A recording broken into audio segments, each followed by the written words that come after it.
Bonjour, bienvenue sur Mediapart et bienvenue dans notre première émission de décryptage de la campagne du Front National qu'on a intitulée L'œil des chercheurs. Alors pour ce premier numéro, on va se pencher sur les rapports entre droite et extrême droite à quelques semaines de la primaire qui désignera le candidat des Républicains pour la présidentielle. Avec nous pour en parler, Valérie Gounet. Bonjour, vous êtes historienne, auteure d'une grande histoire du Front National depuis sa création. Nona Mayer, bonjour. Vous êtes directrice de recherche au CNRS, vous êtes rattachée au Centre d'études européennes de Sciences Po et vous travaillez depuis une trentaine d'années sur le Front National, on en reparlera. Et Joël Gombin, vous êtes politologue, vous êtes membre de l'Observatoire des radicalités politiques à la Fondation Jaurès et vous êtes chercheur à l'Université de Picardie Jules Verne. Alors une première question assez générale, on dit souvent que Marine Le Pen répète qu'elle veut faire exploser la droite et débaucher un grand nombre de cadres. Aujourd'hui, elle n'a pas encore finalement d'adversaire, d'adversaire connu de droite. Comment elle peut faire campagne finalement sans avoir son adversaire à droite? Elle a tout le monde, elle est contre tout le monde. C'est très bien comme position. Elle n'a même pas besoin de savoir qui sont ses adversaires. Par définition, c'est un parti anti-système. Contre la gauche, contre la droite, avec l'idée vous les avez eus au pouvoir, ils ont gouverné ensemble, qu'est-ce qu'ils ont fait? Rien, essayez-nous. Donc d'une certaine manière, elle s'en fiche. En réalité, elle ne s'en fiche pas. Elle préférait être confrontée à Alain Juppé qu'à Nicolas Sarkozy. Mais pour l'instant, l'enjeu pour elle, c'est déjà, de montrer que c'est une force politique crédible contre toutes les autres. 2, de continuer à lisser son image, de montrer qu'elle est la France apaisée. Ce n'est pas un hasard si elle a choisi tout cela. Donc pour l'instant, elle n'a pas besoin de savoir qui sont ses adversaires, c'est eux qui font son jeu, puisqu'une bonne partie de la droite reprend ses thèmes. Donc elle n'a plus rien à dire. Je crois que c'est ça en fait, c'est aussi la définition qu'on donne à faire campagne. C'est quoi aujourd'hui Marine Le Pen, comment elle fait sa campagne? Elle est spectatrice de ses adversaires politiques. Ouais. Elle a fait hier une conférence sur la cause animale. Elle est présidente d'un parti. Elle sait qu'elle va se présenter à la présidentielle, c'est une certitude. Et pour l'instant, elle regarde. Et elle sourit, certainement, en regardant. C'est ça, en fait, elle fait exactement la même chose que ce qu'elle faisait déjà avant le début de cette campagne. En réalité, Marine Le Pen, elle est rentrée en campagne présidentielle au lendemain de l'élection présidentielle de 2012. C'était la seule de tous les grands partis à savoir qu'elle serait candidate en 2017. Tous les autres partis n'en savaient rien. Et à dire vrai, son problème n'est pas tant de faire campagne contre quelqu'un, elle fait campagne contre le système de toute façon, donc peu importe le visage ou les visages qu'il prend, et elle fait campagne sur des thèmes, et il faut bien dire que les 4 années qui viennent de s'écouler ont quand même mis encore plus qu'ils ne l'étaient déjà au devant de l'agenda, les thèmes qui sont ceux sur lesquels le Front National fait son beurre, j'ai envie de dire, depuis très longtemps. Oui. La séquence terroriste, la séquence des migrants ont été extrêmement importants de ce point de vue-là. Non seulement il y a une scène politique qui fait campagne pour elle, mais il y a évidemment un contexte qui est aussi, hélas, idéalement pour le Front National. Alors le Front National fonctionne beaucoup par cercles concentriques sur lesquels il va un petit peu s'étendre, par conquête d'électorat, de strates d'électorat. Comment là, sans adversaire désigné, Marine Le Pen peut partir à la conquête de certains électorats? Parce qu'évidemment, selon que ce sera par exemple Nicolas Sarkozy ou Alain Juppé qui va porter le drapeau des Républicains à la présidentielle, j'imagine que le positionnement devra un petit peu être ajusté et viser plutôt certains électorats que d'autres. Je ne suis pas persuadé que ce soit si déterminant que ça, parce que pour l'instant, on est dans une phase de primaire où les oppositions sont exacerbées. Mais une fois que la primaire sera finie, si y a un candidat qui se dégage effectivement de cette primaire, j'insiste sur le si, parce qu'il peut y avoir quelqu'un qui refuse la primaire, mais si soit Alain Juppé, soit Nicolas Sarkozy est adoubé par l'ensemble des Républicains, il faudra bien qu'il rassemble son camp. Et donc le positionnement politique il va évoluer après la primaire. Et par ailleurs, encore une fois, je pense que Marine Le Pen n'est pas... Enfin, elle est propriétaire de son espace politique. Quels que soient les scénarios, son niveau change assez peu. Elle est certes un peu plus basse si c'est Nicolas Sarkozy, un peu plus haute si c'est Alain Juppé, mais le niveau, quand même, globalement, change assez peu. Elle est propriétaire de l'espace politique qui est aujourd'hui situé à droite de la droite, je dirais. En l'état actuel des choses, on voit mal ce qui pourrait l'en déloger. Ce n'est pas seulement à droite de la droite. C'est assez amusant quand on compare l'électorat de Marine Le Pen et de son père en fonction du positionnement des électeurs et des électrices sur l'axe gauche-droite. Dans les deux cas, plus l'électeur ou l'électrice se situe à droite, plus les scores de Marine Le Pen s'envolent, comme son père.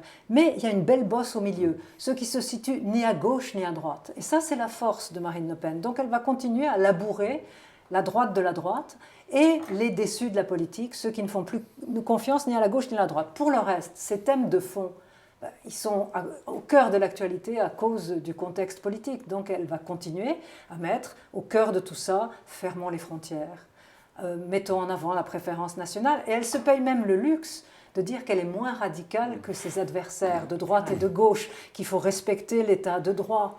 C'est une position On a vu idéale d'ailleurs pour elle. Louis Alliot dire cet été en pleine polémique autour du Burkini que pendant ce temps-là, on ne parlait pas des vrais sujets économiques et sociaux. Voilà. C'est quand même là-dessus le monde à l'envers. Oui, et elle joue très très bien là-dessus pour faire la morale aux candidats, aux autres candidats. Et pardon, Valérie il y a Bonnet. aussi quelque chose, c'est vrai, c'est qu'on est aussi dans un contexte politique qui fait que les déçus de la gauche, c'est ce que disait Nona, les ni droite ni gauche, ce slogan qui est intemporel, on va dire, qui a été mis en place par Samuel Maréchal, a encore plus de vigueur aujourd'hui. Et aujourd'hui, que vont faire les électeurs de gauche? Bon, il semblerait qu'évidemment, moins sans faux qu'ils vont voter Front National. Mais vous voyez, il y a aussi ce flou qu'elle va entretenir. Et c'est vrai que quand on est dans les territoires du nord de la France, on sent bien ce discours, hein, à qui elle s'adresse, quoi. Alors du coup, là-dessus, si on se concentre sur les électorats de droite et d'extrême droite, la frontière aujourd'hui, elle passe où? On a l'impression qu'il y a une porosité au fur et à mesure des années qu'on ressent peut-être de plus en plus, ça c'est à vous de nous l'expliquer ou non, mais finalement, elle est où cette frontière entre droite et extrême droite dans les électorats? Paradoxalement, je dirais que ça a changé plutôt dans l'autre sens. Et en fait, il y a depuis 5-10 ans une porosité, c'est-à-dire un rapprochement des électeurs de droite et du Front National. On le voit sur les thèmes comme l'immigration, la sécurité, rétablir l'autorité, la peine de mort. Là-dessus, il y a une proximité. Mais quand même, le Front National, son électorat, est plus à droite que tous les autres sur tous ces thèmes. Mais là-dessus, il y a effectivement un rapprochement. Mais ce qui est intéressant quand on regarde sur le long terme, au lieu d'avoir le nez sur l'élection, on a les sondages de la Commission nationale consultative des droits de l'homme, c'est un baromètre de l'attitude à l'égard de l'autre et du racisme. Et il nous montre que les attitudes de rejet de l'autre, elles ont augmenté après la crise, de 2009 à 2014. Mais que depuis 2014, elles ont tendance à baisser. Et on voit que l'essentiel de la hausse de l'intolérance était dû aux électeurs de droite, et ni gauche ni droite, mais qu'il s'est passé quelque chose à partir de 2014. D'où la montée de quelqu'un comme Alain Juppé, qui est perçu comme rassembleur. Et en fait, la popularité de Alain Juppé, quel que soit le résultat de la primaire qui vient, il a commencé à mordre sur l'image de Nicolas Sarkozy à ce moment-là. Ça fait déjà 2 ans. Donc c'est compliqué. Il y a une porosité sur certains thèmes, mais il y a aussi une fraction croissante des électeurs, disons, de centre-gauche, de centre-droit, Oui. qui se détournent. Autrement dit, il y a 2 mouvements parallèles. Une droite de la droite qui se rapproche du Front National, un centre-droit qui s'en écarte de plus en plus. J'ajoute à ce que vient de dire Nona, que je pense qu'il faut considérer les choses de manière multidimensionnelle et pas uniquement unidimensionnelle sur un axe gauche-droite si on veut comprendre ce qui se passe. Pour reprendre ce que dit quelqu'un comme Vincent Tibéri, par exemple, il dit aujourd'hui il y a 2 grandes dimensions qui structurent l'espace politique. Une dimension, on va dire, d'autoritarisme ou de valeurs culturelles, qui renvoie à ce que disait Nona, et de ce point de vue-là, il y a effectivement aujourd'hui plus une différence de degré que de nature entre la droite et l'extrême droite. Mais la deuxième dimension, c'est une dimension de libéralisme économique et social, qui est certes de moins en moins prégnante dans la structuration des attitudes, mais qui continue de jouer un rôle, et où là, pour le coup, on a une vraie différence entre l'électorat du Front National, qui est globalement antilibéral économiquement. Alors ça dépend un peu sur quels items on mesure, hein, et on peut en discuter, mais qui est plutôt favorable à une intervention de l'État, plutôt favorable au protectionnisme économique, plutôt favorable à la défense d'une forme d'État-providence, même si elle est réservée aux nationaux. Et là où la droite traditionnelle, je dirais, est quand même globalement plutôt économique, libéralement. Après, il il faut ajouter à ça, ça c'est vrai au niveau des électorats, maintenant au niveau du Front National lui-même, des militants et surtout des cadres, il y a des débats importants sur la ligne qu'il faut tenir sur ces questions-là au sein du parti, et donc sur la porosité que ça peut induire avec l'électorat de la droite traditionnelle. Et même au sein de l'électorat du FN, ils sont divisés. Parce que justement, le seul point sur lequel ils sont tous d'accord, ils sont quasi unanimes, je veux dire, il y en a entre 90 et 98% dans cet électorat, quelle que soit l'élection, qui pensent qu'il y a trop d'immigrés en France. Donc là, ils sont d'accord. Mais quand on met des questions comme il faut prendre aux riches pour donner aux pauvres, ou il faut donner d'abord préserver les intérêts des salariés plutôt que la compétitivité des entreprises, au sein de l'électorat FN, les ouvriers et les petits patrons, ils sont aux antipodes l'un de l'autre.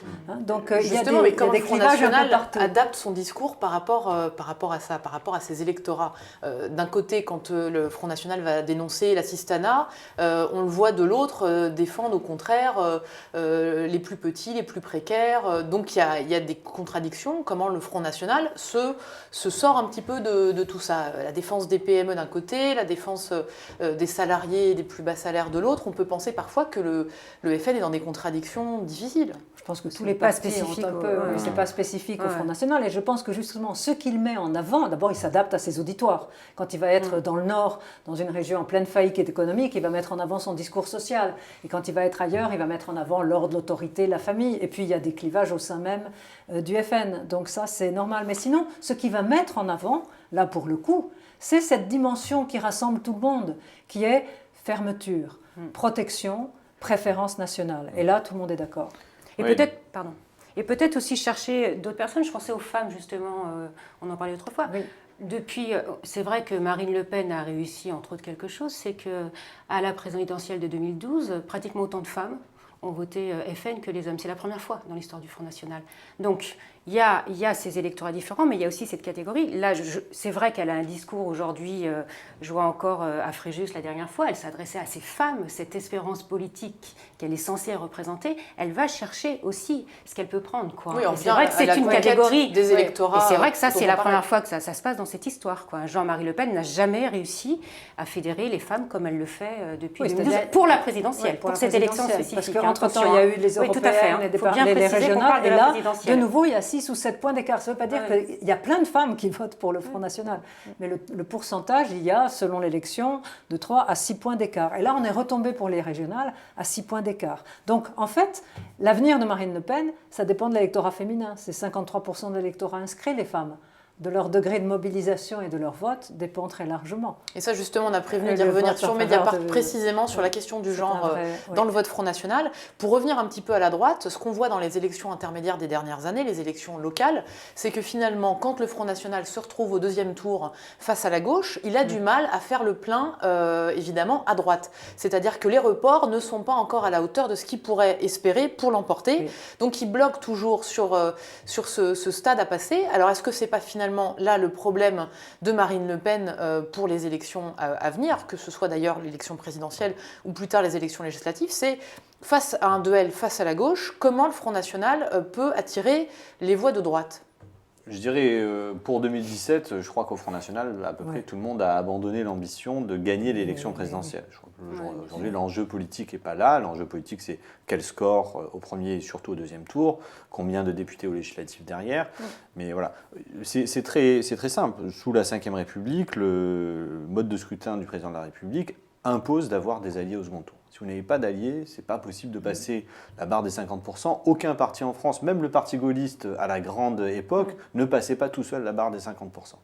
Donc, tant que le Front National sera dans son splendide isolement, il en sera ainsi. Mais je pense que si on réfléchit dans le long terme, la stratégie de quelqu'un comme Marine Le Pen, c'est de se dire « Ok, aujourd'hui, on va essayer de monter le plus haut possible ». Et ce fait-là va faire turbuler, comme disait l'autre, le système politique, créer une fracture au sein de la droite et nous permettre ensuite de bâtir une coalition gagnante. La difficulté, c'est que très probablement, en 2017, on va avoir un second tour Front National contre un candidat de droite. Et là, évidemment, cette situation-là est la plus favorable pour que la droite traditionnelle demeure unie. Voilà.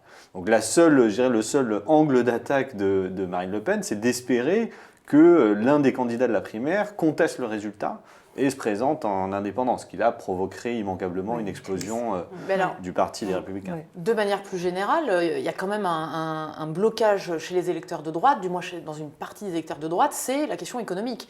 Puisque s'ils peuvent suivre le Front National pour une partie, pour le pôle dont on parlait tout à l'heure, sur les questions identitaires, sur les questions de l'immigration, des frontières, etc., beaucoup ne suivent pas sur la question économique. Il y a effectivement un positionnement, beaucoup d'électeurs de droite n'ont pas envie de sortir de la zone euro. Comment le Front National gère non pas cette contradiction, mais cette difficulté à attirer réellement un grand nombre d'électeurs de droite sur ces candidatures, avec un programme économique tel qu'il est aujourd'hui? Je pense qu'il y a plusieurs sujets. Le premier, c'est quelle est la stratégie du Front National et comment elle se déploie dans le temps. Et je pense que rassembler l'électorat de droite n'est pas la première étape de cette stratégie. La première étape de cette stratégie, c'est constituer un socle autonome sur une base idéologique propre. Et c'est ce qu'a fait Marine Le Pen jusqu'à présent. Et si elle fait 25 ou 30% au premier tour de l'élection présidentielle, elle aura manifesté, elle aura confirmé que ce bloc-là lui appartient. Et ensuite, à partir de là, on peut élargir. Quand vous regardez Marion Maréchal Le Pen, on dit beaucoup qu'elle s'oppose à Marine Le Pen pour des raisons idéologiques et tout. Moi, ce n'est pas mon analyse. Je pense qu'elle s'oppose pour des raisons stratégiques. Ou plus exactement, elle diffère pour des raisons stratégiques. Parce que Marion Maréchal, elle est déjà dans un département et aujourd'hui une région où le Front National est devenu la majorité de la droite. Alors, il se trouve qu'après, les configurations électorales peuvent les amener à s'opposer, comme ça a été le cas au deuxième tour des régionales. Mais quand vous regardez le premier tour, très clairement, la majorité du bloc des droites en PACA, aujourd'hui, c'est le FN. Et donc ensuite, on peut se poser la question comment on élargit et comment on essaie de récupérer une partie de la droite traditionnelle. Et dans le Vaucluse, par exemple, on voit très bien que c'est en train de se produire depuis quelques années. Donc il y a cette temporalité-là. La deuxième chose, c'est que les enjeux économiques, il faut voir pour les électeurs quelle est leur importance par rapport aux autres enjeux. Et ce n'est pas la même chose pour tous les électeurs. Il y a des électeurs pour qui les enjeux identitaires, d'autoritarisme, culturel, etc., sont bien au-dessus des enjeux économiques. Et donc ceux-là qui aient des contradictions économiques, ils s'en fichent. Par contre, il y a effectivement des électeurs plutôt, on va dire, plus éduqués, plus favorisés, avec des niveaux de revenus plus élevés, pour qui les enjeux économiques demeurent importants, ne serait-ce que parce qu'ils peuvent avoir une incidence très concrète pour leur destin. Donc je dirais ça dépend vraiment. La dernière chose qu'il faut bien souligner, c'est que tant que le FN n'est pas au pouvoir, il peut se permettre bien plus que les autres partis des contradictions. Parce que les contradictions, elles n'éclatent réellement que dans l'exercice du pouvoir. On l'a vu avec le Parti socialiste, qui s'est payé pendant 10 ans le luxe d'avoir des contradictions profondes du point de vue idéologique dans le parti et qui, après 2012, ont explosé. Mais pour rester sur le sujet économique, justement, on a vu pendant des années Jean-Marie Le Pen afficher un positionnement assez libéral jusque dans les années 90, il me semble. Valérie Gounet, c'est un thème Reagan, la comparaison avec Reagan, que Jean-Marie Le Pen aimait bien mettre sur le tapis comme un modèle sur le plan économique, il me semble. Ça, c'est pas nouveau de ce point de vue-là, cette espèce d'aller-retour. On va dire qu'au tout début, il y avait un positionnement, mais évidemment que le parti a évolué et que le nombre de voix a évolué aussi. Et le monde a évolué, c'était la guerre froide. Ça veut dire quoi? Ça veut dire qu'évidemment. C'est comme, j'allais dire, c'est comme sa bête noire. Ouais. Voilà, exactement, c'est ce que j'allais dire. La guerre froide. Les choses ont tellement... L'ennemi a changé. Voilà.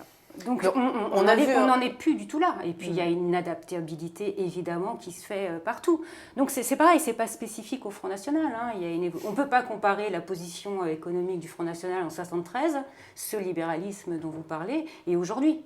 Les choses sont totalement différentes. On a vu quand même les sénateurs David Rachlin et à Marseille Stéphane Ravier présenter des amendements libéraux pendant les débats sur la loi travail et devoir les retirer en catimini quand le Public Sénat a levé le lièvre. Donc on voit quand même que finalement, voilà, comme d'autres partis, contrairement à ce qu'ils disent, ils ont également des discussions internes, plus que ce qu'on veut bien dire, puisque effectivement, on voit beaucoup une chef qui est relativement suivie quand même par rapport aux autres partis, moins de divisions, mais il y a quand même là-dessus des petites divergences sur l'affichage, en tout cas, de ce programme économique. Et comme vous le savez, c'est une thématique sur laquelle ils bossent beaucoup au Front National, parce que ce que vous dites, ils le sentent bien eux-mêmes, quoi, hein, ces tiraillements, ces contradictions, etc. Donc ils sont vraiment sur le programme économique aussi, justement pour essayer de satisfaire...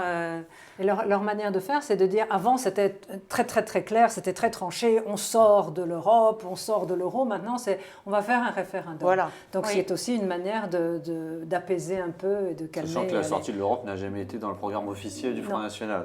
À un moment, Jean-Marie Le Pen en parlait en 2002. Oui, Et mais c'est en et il y 2012, avait- ça y oui, était pas. par mais exemple. en 2012, Effectivement, ça on n'était pas. sent une atténuation aujourd'hui pour faire moins peur finalement sur cette Oui. question et ne pas faire peur à des électeurs Oui, de c'est la droite, souveraineté certains qui pourraient nationale, peut-être mais on va faire un référendum. mettre un bulletin FN dans l'urne. Moi, j'avais une autre question là-dessus, c'est finalement, là, dans les discours, dans les programmes de la droite, qu'est-ce qui différencie encore la droite, les républicains, de Marine Le Pen, très concrètement? Il y a beaucoup de choses. Ça dépend quel républicain, Ouais, déjà, d'abord, je dirais. il n'y a pas un programme. Il vous a pas échappé qu'ils ne disent pas tous la même chose.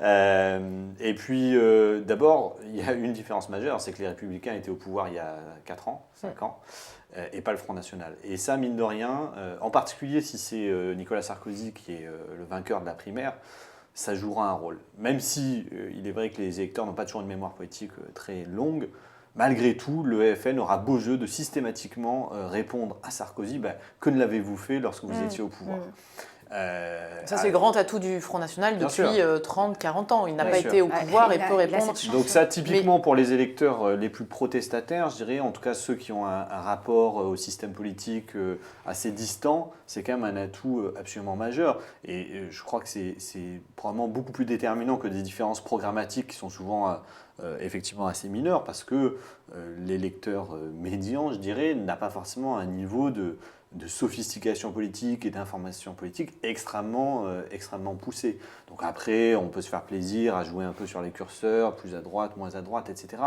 Mais c'est quand même des débats qui restent assez largement dans la sphère des professionnels de la politique, ou en tout cas des gens très politisés, très intéressés par la politique, me semble-t-il. Excusez-moi, mais on parle des programmes évidemment, mais l'important sont ce pas- sont avant tout oui. les propos. Parce que C'est pour ça quand que dans on ma parle question- des électeurs, qui lit un lit les programme? programmes? Je pense à Bruno, je pense à certaines personnes qui ont sorti des programmes de 1000 pages, etc. Excusez-moi, l'important ce ne sont pas les programmes. Oui, pour Pour dire, les on l'a fait. électeurs, Ouais. non, mais ce que je veux dire, c'est qu'avant tout ce qu'on entend. Ce qu'on entend en ce moment dans les meetings de Nicolas Sarkozy, ce qu'on entend chez Alain Juppé, ce qu'on entend chez d'autres. Les électeurs, ils votent pour ce qu'ils entendent avant tout. Voilà. C'est pas du tout. Il y a pas. Mais ce que je veux, là où je voulais en venir, c'est que justement la droite peut jouer sur ce double registre entre programme et discours, propos médiatiques. On l'a vu en 2012, Nicolas Sarkozy n'a pas mis en avant un programme qui était celui de l'extrême droite. Il n'y avait pas la préférence nationale, il n'y avait pas la sortie de l'euro par exemple. En revanche, on l'a vu mener une campagne extrêmement à droite et sur certains propos, la différence avec Marine Le Pen était infime. On voit que là, il est reparti dans cette ligne-là très à droite face à Alain Juppé qui va se recentrer.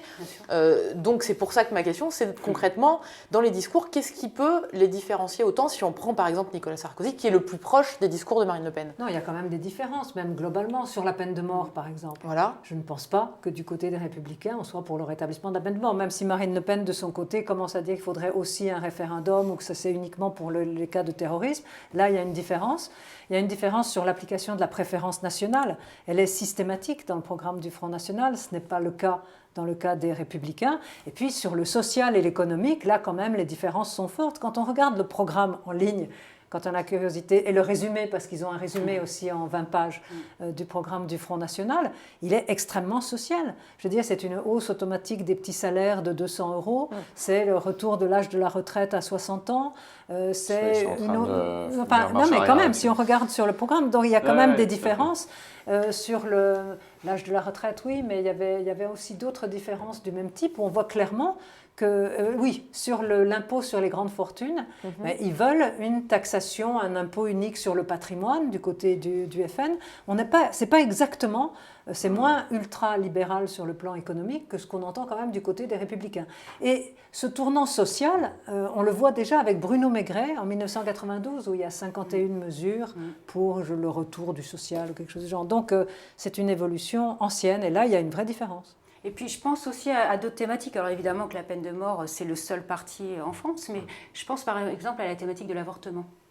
Ils sont ambigus là-dessus. Voilà, ils sont sur le référendum actuellement, mais quand on va plus loin sur certains propos, on sent bien qu'il y a plus qu'une ambiguïté par rapport au Front National. Et ça, c'est aussi une spécificité de ce parti. Alors justement, on peut peut-être développer sur l'avortement. Il y a plusieurs positions déjà au Front National. Historiquement, le parti était opposé. Et aujourd'hui, on voit que Marine Le Pen commence, alors là aussi, il y a une différence entre le programme et puis le discours, mais à émettre beaucoup de conditions dans son opposition.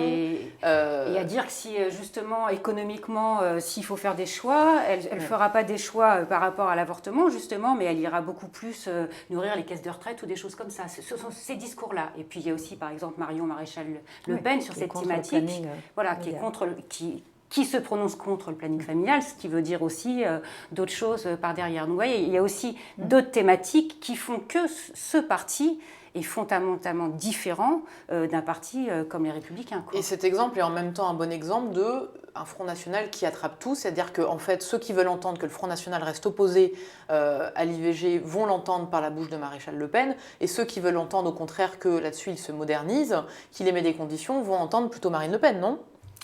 Oui, on peut dire ça, mais c'est pareil. Ça, par contre, je trouve que c'est pas spécifique au Front National. C'est vrai qu'on a... Sur la question de l'IVG... Non, mais là, on parle de l'IVG, mais je parle de thématiques hautes. C'est vrai que dans tous les partis politiques, on peut s'adapter et entendre ce qu'on a envie sur certains Vous avez parlé chez discours, Mariton, vous avez parlé à Mariton chez les Républicains. Je ne suis pas sûr qu'il soit hyper emballé par l'IVG non plus. Oui, est-ce qu'il dira aussi clairement que d'autres Front National ? Je ne sais pas, mais effectivement, ce n'est pas propre là-dessus au Front National. Mais si vous prenez les électeurs du Front National, ils ne sont pas sur cette ligne. Ce n'est pas là-dessus qu'il y a le clivage. Non, en fait, les femmes électrices du Front National, elles sont comme le reste de l'électorat sur ces questions d'avortement, de droits des femmes. Ce n'est pas là-dessus que ça se joue. Je pense que sur ces enjeux-là, qui ne sont pas aujourd'hui au centre du débat politique, sur ces enjeux-là, il s'agit avant tout de satisfaire des niches internes, soit au parti, soit disons à son écosystème, parce qu'il y a effectivement au Front National des gens qui sont très vigoureusement contre l'IVG, contre les droits des femmes, tout ce que vous voulez.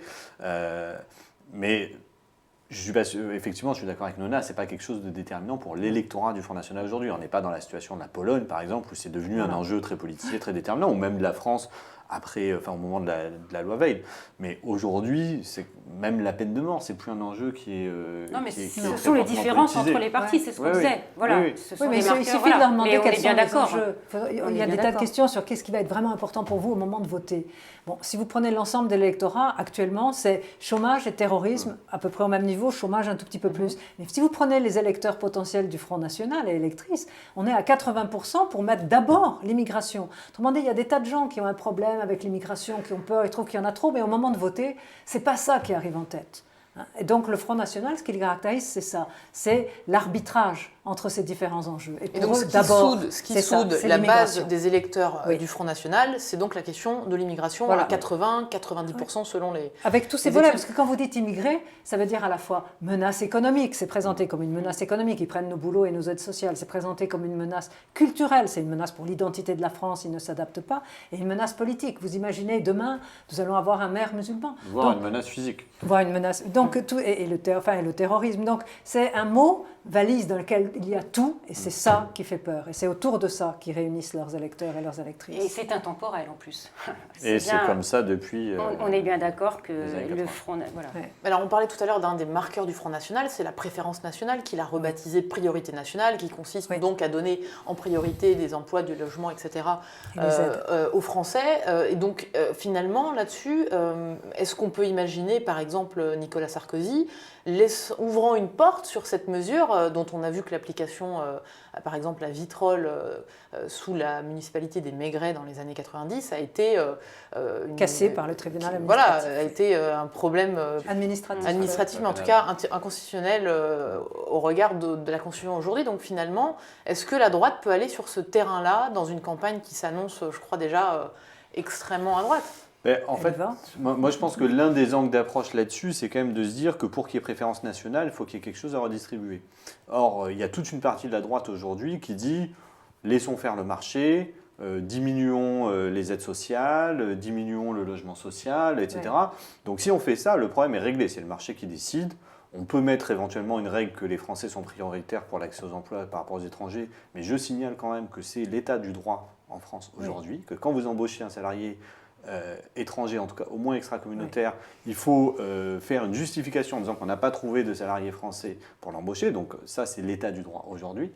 Mais donc, l'approche, je dirais, d'une partie de la droite, c'est quand même laissons faire le marché. Et justement, c'est là la force, à mon avis, politique du Front National, c'est qu'il a recombiné cette thématique de la préférence nationale avec à la fois une dimension identitaire, on est chez nous, les Français avant les autres, etc., et une dimension de protection de l'État-providence en disant le seul moyen de protéger l'État-providence, c'est de le réserver aux Français, c'est de le réserver aux gens bien de chez nous. Donc, à mon avis, c'est ça un peu la différence avec l'approche de la droite, qui est moins sur le réservons l'État-providence aux Français que stop à l'assistanat, qui est quand même un discours qui est tenu aujourd'hui par tous les candidats à la primaire de la droite. Si on regarde un petit peu du point de vue de l'autre côté du Front National, donc à droite, et si on revient sur la durée, sur justement la stratégie face au FN, ça a été en 2012 un vrai casse-tête là-dessus à droite. Est-ce qu'il faut se droitiser encore plus et parler comme le Front National pour attirer ses électeurs, ou est-ce qu'au contraire ces électeurs vont préférer, comme on le dit souvent, l'original à la copie. Voilà, le dilemme de cette question qui était par rapport à la stratégie dite Buisson, du nom de Patrick Buisson, conseiller officieux de Nicolas Sarkozy à l'Élysée à l'époque. Et si on remonte plus longtemps dans les années, quelle est la stratégie qui pourrait être gagnante pour la droite face au FN? C'est un vrai casse-tête depuis de longues années. Il y en a un qui est là autour de cette table, il se lance en politique. Il n'y a pas de solution miracle. Et il y a une littérature absolument immense, pas seulement en France, dans toute l'Europe, parce que les partis de droite radicale, populistes, eurosceptiques et anti-immigrés, ils se développent beaucoup depuis les années 90.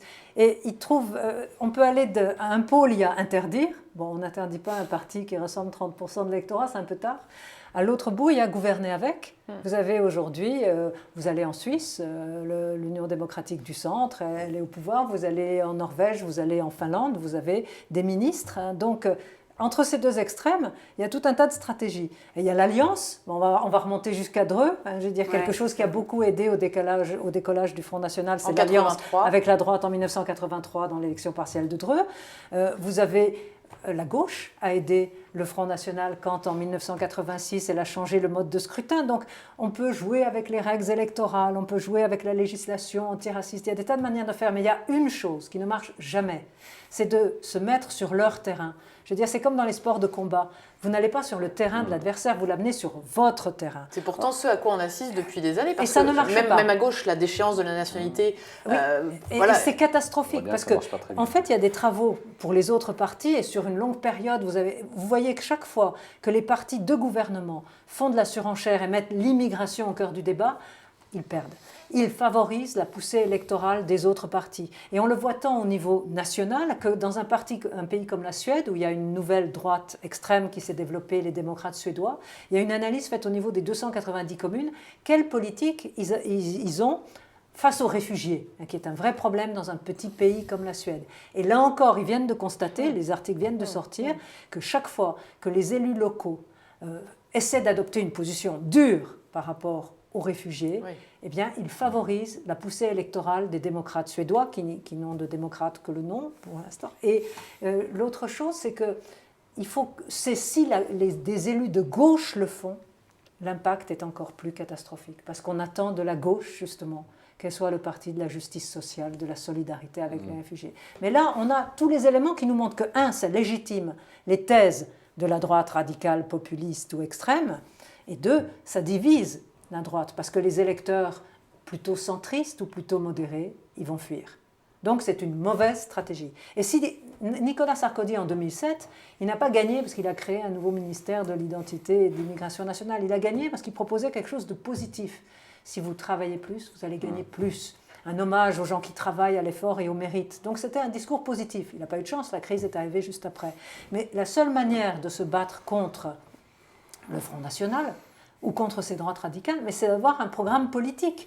Et la gauche faire un discours de gauche, là où on l'attend, c'est-à-dire sur la justice sociale, sur la solidarité. La droite faire un discours de droite, travail, effort, mérite.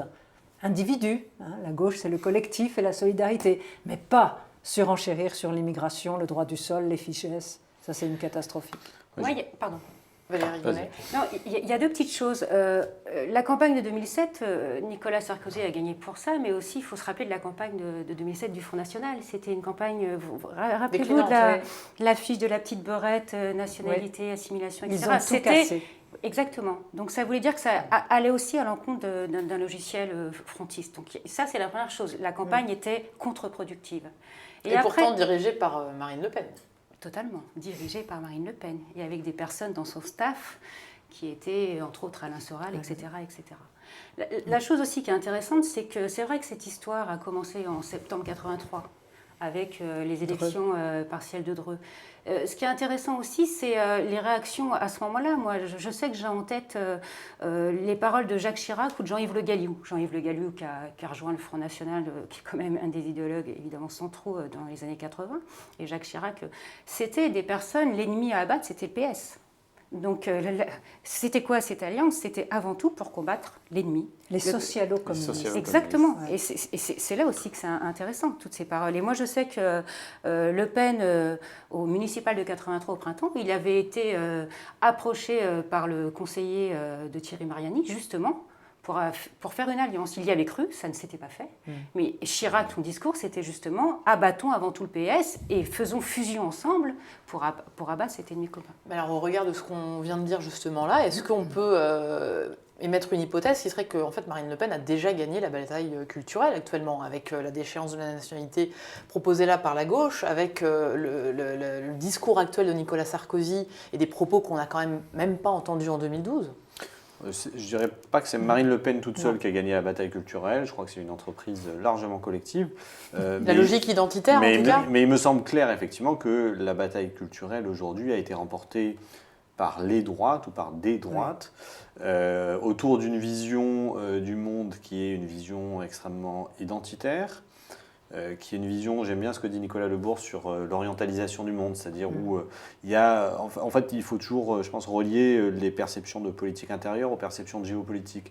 Il y a vraiment le sentiment assez largement partagé aujourd'hui qu'il y a un déplacement du centre de gravité du monde, à la fois du centre de gravité économique, depuis les États-Unis qui restent l'Occident, vers la Chine et l'Asie. Ça démarre dès les années 80 d'ailleurs, avant c'était le Japon, aujourd'hui c'est la Chine, mais il y avait déjà ce sentiment-là qui émergeait. Et centre de gravité du point de vue de la puissance qui aujourd'hui est quelque part entre la Russie, le Moyen-Orient, etc. Alors, la fascination pour Poutine, à mon avis, nous dit aussi beaucoup de choses sur l'époque. Et donc je pense que cette bataille culturelle, en tout cas, on peut dire qu'elle a été perdue par la gauche sans être contredit, je pense, au sens où pendant très longtemps, en France, la gauche bénéficiait d'une sorte de prestige intellectuel et où même, je dirais, au-delà de ce prestige intellectuel, le bon sens largement partagé allait dans le sens de la solidarité que tu évoquais, du sens du collectif. Et depuis les années 80, et la gauche est sans doute très largement responsable de ça, le bon sens aujourd'hui c'est l'individu, c'est le mérite individuel, c'est, etc. Ce qui nous arrive, c'est notre faute. Et donc c'est évidemment dans ce contexte-là que les succès de Marine Le Pen ils peuvent être compris. Une dernière question avant de terminer ce premier numéro. Tout ce qu'on dit depuis tout à l'heure, finalement, ça ne se traduit pas quand même par des ralliements emblématiques de grandes figures de droite au Front National. Il y a des ralliements de militants, de sympathisants, de petits cadres, mais pas des figures emblématiques, pas des débauchages importants. Est-ce que c'est parce qu'une fois qu'on a fait, comme le disait un cadre frontiste à Mediapart il n'y a pas si longtemps, est-ce que quand on a fait le bisou au FN, finalement, on ne peut pas revenir, il n'y a pas de retour possible ? C'est l'une des raisons, je ne crois pas que ce soit la seule. Il faut, à mon avis, pour comprendre ça, il faut se placer du point de vue des potentialités qui sont ouvertes à chacun. Quand vous êtes déjà un cadre important de la droite, votre cursus politique, votre carrière politique, elle a plus de chances de réussir si vous restez à droite. Vous pouvez devenir ministre là en 2017. Et on voit bien que tout le monde aujourd'hui à droite joue cette carte-là, tout le monde s'est présenté à la primaire ou s'est maqué avec un candidat à la primaire pour devenir un ministre important. Par contre, quand vous êtes quelqu'un qui a le cœur à droite, mais qui n'est pas déjà installé dans l'appareil, que particulièrement vous êtes jeune, un peu diplômé, mais sans être énarque, là, c'est très difficile de rentrer, de mettre un pied dans la machine. Et là, par contre, pour le coup, ça peut être très intéressant d'aller taper à la porte du FN parce qu'eux manquent de ce type de profil et vous pouvez monter très très vite. Et ça, on a des tas d'exemples d'ascension fulgurante au sein du Front National de gens avec ce profil-là. Donc, tant que les chances de victoire de la droite sont plus élevées que celles du FN, les grands boss, je dirais, de la droite, ils ne vont pas bouger. Là où ça peut bouger, c'est au moment où on se dit « Ah, là, ça peut vraiment basculer. Et si je veux être ministre ou si je veux être président de conseil général, j'en sais rien, j'ai plus de chances de l'être en étant au FN que chez les Républicains, par exemple. » Merci à tous les trois en tout cas d'avoir été présents pour ce premier numéro de l'œil des chercheurs. Je rappelle vos ouvrages, Valérie Gounet, votre histoire du Front National depuis sa création jusqu'à nos jours. Nona Mayer, votre ouvrage Les faux semblants du Front National avec Alexandre Deshaies et Sylvain Crépon. Et Joël Gombin, votre ouvrage qui vient de paraître, qui va paraître le 20 octobre, Le Front National, un ouvrage qui reprend un petit peu les stratégies, l'histoire, les électorats du Front National et qui est, j'insiste, très pédagogique. Voilà. Merci beaucoup d'avoir été présent dans ce premier numéro de l'œil des chercheurs et on vous retrouve très vite sur Mediapart.